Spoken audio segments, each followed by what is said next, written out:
Welcome to Donmar TV News Channel. Mr. Chair, Bayanihan 1 allows the President to simply look for a supplier, pay, and get the receipt. Bayanihan 1 daw. Malinaw. The President has the authority to buy without procurement. Okay? Without the yung law na kung saan kailangan magka-bidding pa. Di ba? Ang linaw sinabi nila nasa Bayanihan 1 yan. Bakit nila alam? Kasi sila ho nagpasa niyan. Hindi ko maintindihan. Bakit yung Senado hindi nila maano ito? Buti pa itong mga congressman na ito napaka-jujutak. Palitan nyo na kaya yung mga senador doon. Hindi, di ba? Ang linaw sinasabi, Bayanihan 1 o Bayanihan Act allows the President. This is what we're trying to establish. First, we were able to establish there was no overpricing. Second, we need to come up a laudable conclusion that the purchase was in accordance with the law. And I am convinced, Mr. Chair. In other words, the purchase daw is according to the law. In other words, there is no illegal na nangyari. So, what's the essence of that investigation na nagaganap sa Senado? Gordon! Para saan yung ginagawa ninyong investigasyon? Sinabi ng COA walang overprice? Sinabi ng Bayanihan Act walang illegal sa ginawa ni Pangulong Duterte? Sinabi din ng mga ibang kumpanya na nabilhan sila pero ubos na? Alin doon ang hindi nyo naintindihan mga senador kayo?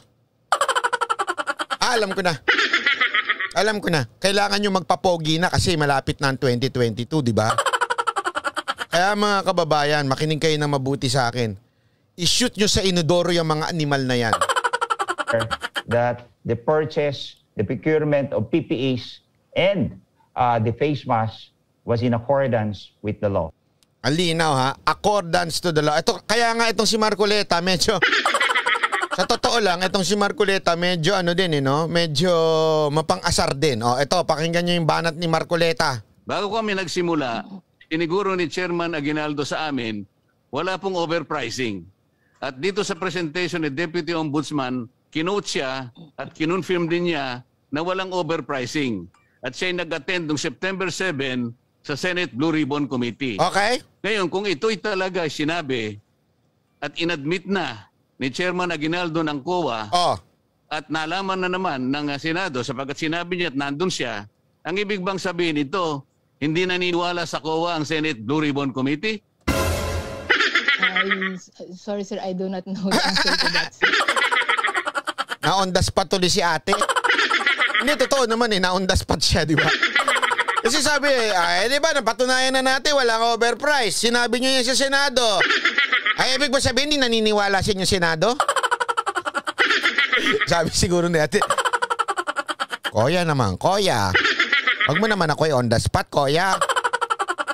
Ito yung magiging laudable conclusion dito eh. Dito tayo magiging dito tayo mapupunta. Wag mo naman sinabi na on the ninyo spot. ng COA chairman ninyo, pinagtibay niya na, inadmit niya na ang COA ang official na auditor ng Kaban ng Bayan ng Pilipinas, ng ating bansa. At sinabi sa Senate Blue Ribbon Committee, walang overpricing. Ibig ba sabihin ngayon, dahil nagpapatuloy pa sila ng pagdinig, hindi naniniwala sa inyo ang COA, tama? Hindi pa kasi ako kumakain. Masyado kang maluko, Marcolita. Masyado ka namang maluko. Ano ba, si ate na-on the spot siya. Pero ang galing din. Ang galing talaga ni Marcoleta. Ganun lang kasimple yun. Alam mo, ito, Congressman Marcoleta, makinig ka sa akin ha. Dahil sa ginawa mong niya, kakampanya talaga kita. We had more, we would have procured more from... Yun ang problema. Ubos! Binili nila lahat eh. Naubos! Kaya nga, sa totoo lang, bumili o hindi? Bumili. Bakit? Bumili pa sa Parmali. Ubus na. Nagigit sa ibig ko sabihin, Bumili. Tapos bakit ang headline? Hindi pagbili ng PSDBM sa mga musmurang supplier. GMA. Anyari? Elementary ho ba yung gumagawa ng headline nyo? Hindi, di ba? Hindi ko maintindihan eh. Ang linaw oh. Ang linaw-linaw. Bumili. Tapos sasabihin, hindi bumili na mas mura. Saan nyo nakuha yun? Honestly, GMA, saan nyo nakuha yun? Ano yung paulit-ulit na sinasabi ng mga senador natin? Na bakit pinaburan ang Farmally? Tama, mali. Paulit-ulit din na sinasabi yan. Bakit pinaburan ang Farmally? Kung ikaw nga naman, bobo. Kung ikaw nga naman, gullible. At kung ikaw naman ay uto-uto, sasagutin mo, oo nga no, bakit kaya pinaburan ng Farmally? Diba? You will not question the question. Kung ikaw ay isang walang jutak na tao. Pero kung may jutak ka na tao, pag may utak ka, you will question the question. Bakit? Sandali, totoo ba na pinaburan ng Farmally? Farmally lang ba ang binilhan? Diba yung gagad yung tanong mo eh? Sandali, mali yung tanong eh. Kung sasagutin ko yung tanong mo, diba talagang mali ako? Diba? Ito eh. Ang linaw dito sa report na ito na hindi lang Farmally ang pinagbilhan ng gobyerno. Okay, panoorin natin. Wait lang. Solon's during a lower house hearing as a resource person from the Commission on Audit or COA, a question on whether the medical items were indeed overpriced. The lawmakers got an answer they believe should put an end to all inquiries about it. Exactly what the answer was, Daniel Manalastas reveals in this report. During the hearing of House Committee on Good Government and Public Accountability on the alleged procurement of overpriced medical supplies for COVID-19 response, Commission on Audit Chairperson Michael Aguinaldo immediately said that there is no indication in their report of any overpricing in the DBM's procurement service. Ang masasabi ko lang po is wala po sa report ng PSDBM ang statement na may overpricing po. There's no statement to that. The observations related more to inventory management than overpricing. This is what the Solons would like to clarify, particularly the allegedly more or less 42 billion pesos which the Department of Health transferred to the PSDBM. Deputy Ombudsman Warren Leong, also a former PSDBM director, appeared in the hearing. And he said not all the 42 billion pesos transferred to PSDBM went to Farmally Pharmaceutical. He claimed that 8.8 billion pesos was awarded to the Farmally in 2020 and 2.9 billion pesos in 2021. Meron po ba kayong napaboran na kumpanya rito? Halimbawa, napaboran ba ninyo nang hindi nyo inaasahan ang mga Chinese companies at maaaring Mr. Chairman, wala po tayong naburan.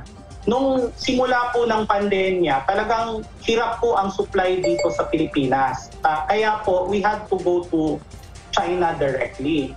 And kaya po, karamihan naman po din ng face mask, kinukuha din po sa China. Kasi lumalabas po sa mga alegasyon, kinorner daw ng Farmally itong 42 billion. But it seems that now, upon your statements, that hindi naman lahat ng 42 billion napunta kay Farmally. During the hearing, a Solon wondered if Senator Bongo... Ang linaw hindi lahat yung 42 billion na sinasabi nila napunta sa Farmally. ...is involved in the issue.